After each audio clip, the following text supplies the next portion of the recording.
Hello, Lovelace, and welcome to our English lesson for today. As you can see, our objective for today is, can I write an overcoming a monster story? Now, this is going to be a cold task. So at the end of this lesson, you've got a short story to write for me. But I'll introduce all the elements, so hopefully everything is totally clear and you'll know exactly what to do.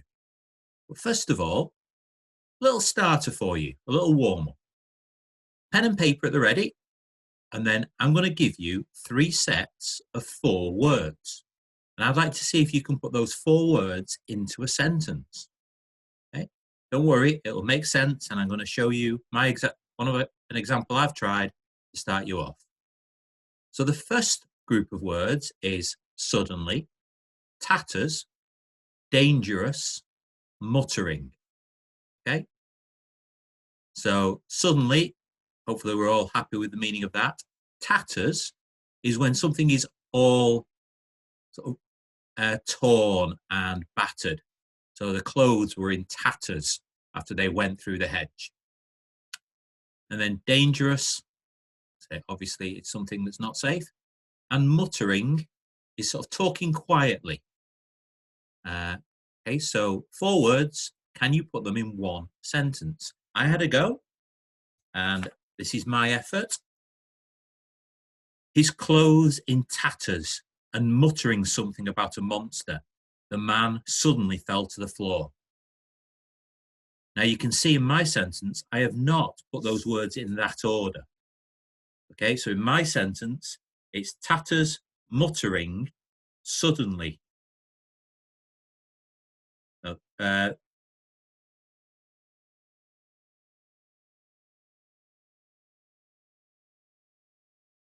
I've just realized I've left out a word. Sorry, I will do that one again.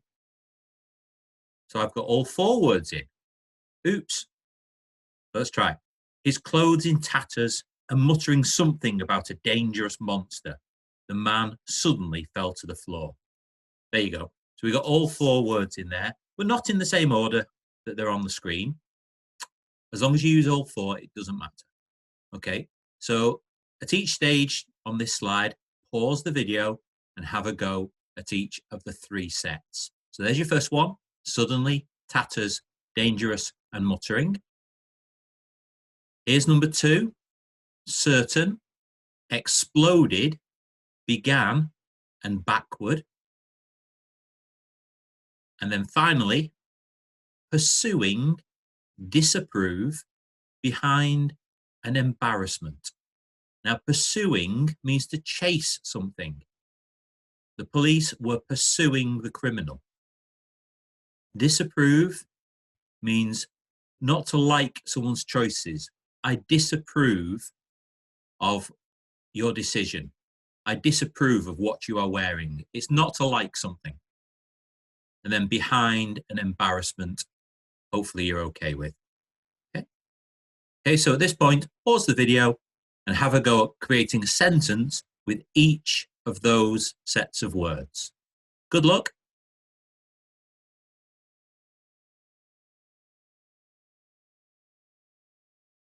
Right, moving on to our story. Most stories that you come across in films or in books can be put into 7 basic types. And here they are. The first one is overcoming the monster. Films like Jurassic Park, James Bond, and the Marvel comic films are all based on this idea of overcoming a monster, beating evil. Okay, so it's good versus evil in most of these types of films or in these types of stories. The second type is rebirth. Examples include The Grinch, Beauty and the Beast, Star Wars, and Harry Potter. Because in each of these stories, one of the characters starts as a really mean, nasty, horrible character, but then changes during the story, changes their personality, changes their character. They have a rebirth in a far more positive way. We have tragedy. Now, tragedies are the sad stories. This is when your main characters often either die or something horrible happens to them. They're not happy endings. So examples here include Macbeth, Romeo and Juliet, and Hamlet. Our next story type is a quest. Lord of the Rings, Raiders of the Lost Ark, or Harry Potter and the Half-Blood Prince. These are all quest stories where our main characters go on a journey to try and find somewhere, someone, or something, and have lots and lots of adventures and challenges along their way. A voyage and return. In this case, we've got The Wizard of Oz, The Chronicles of Narnia, and Goldilocks and the Three Bears. And again, in all these stories, our characters start at home and then go on a journey, go on an adventure before finding their way back. Okay? Rags to riches. Cinderella, The Ugly Duckling, and Aladdin are all rags to riches stories. This is where our main character starts either poor or down on their luck, or not very attractive or not very good at something. And during the story, they become rich, or they become successful, or they become better looking, or whatever. Their lives improve massively during the story. And then finally, comedy. And here we've got Mamma Mia, Toy Story, and Friends. And the idea behind these stories is to make the audience laugh, for them to enjoy what's happening with the characters. The characters are doing funny or silly things that make the readers or the watchers smile. But for today, we're going to focus on the overcoming the monster style of story. So, in its simplest form, it's good versus evil, or hero versus villain. Your goodies and your baddies. That's what an overcoming the monster story is all about. Okay? You can set them any way you like, and you can use any genre you like, as long as you've got your goodie and your baddie, and the goodie wins. The goodie overcomes the baddie during the story. Okay? One thing to note, in a good overcoming the monster story, the hero is usually the underdog. No one's expecting them to win. No one is expecting them to meet the challenge and be successful. If you think about the original Star Wars film, Luke Skywalker was just a young farm boy. Nobody expected him to be able to go up against the Empire and be this incredible Jedi Knight. Okay? So we don't need to expect much from our heroes. They need to be the underdog. Okay? So here's your challenge. Think about the things we've talked about. Look at some of these images on the screen, and you can see where we've got some baddies, some creatures, some evil characters within us for our stories to contain. In this first one, we've got the dragon, huge, fire-breathing. And then this knight stood in front of him with nothing more than a sword. The evil character is huge. And anyone looking at that scene would think that the dragon should win this battle. If we come down here, you can see a scene from Star Wars and the character Darth Vader. All powerful. He's got the dark side as a power. And he's taking on this poor little human guard. But we know, anyone that knows the Star Wars stories will know that the underdog, the Jedis, do eventually win over. In this middle story, we've got this incredible little creature here and a young child with nothing more than a little wooden sword. But it looks like she's doing okay. It looks like she might be winning that battle. And then finally, over here, we've got a strange spider-like creature, so much bigger than the character in the foreground. But if this is an overcoming the monster story, then somehow the human in the front is going to win this battle.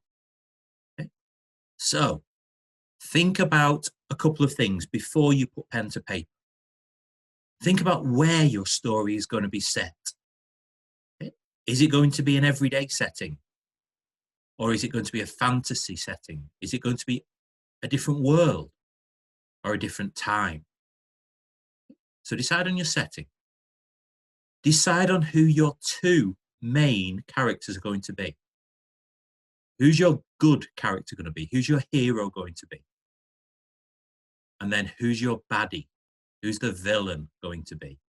And in both cases, they could be human if you want them to be, but they don't have to be. They can be as fantastic as you want them to be.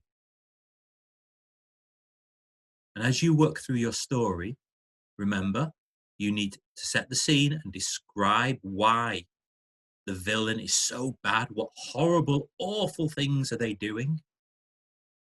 And then how the hero is going to overcome that challenge. How the hero is going to make everything better for the people within that setting. Okay? Now, anytime you do an extended piece of writing like this, I want you to take the time to reread it. Give yourself the opportunity to look for any spelling or grammatical errors. Make sure that your writing is making sense. If there's someone there for you to read it to, that will be a wonderful opportunity, because if you can hear yourself reading it, quite often you will hear any little mistakes you've made, making sure that everything is making sense and everything is clear for the listener. Okay? I am really looking forward to hearing these stories. I'm looking forward to reading them on Tapestry and finding out just what incredible imaginations all you guys in Lovelace have got. Now, it's been a strange couple of days, and I know it's very unusual for your teacher not to be stood in front of you, especially a new teacher. So I would love the opportunity now to see just how fantastic your writing skills are and your imagination is. So take your time with this one. Really, really show off your language skills and your imagination. Okay? And I look forward to reading them all on Tapestry. Okay? Take care of yourselves, and I will see you soon.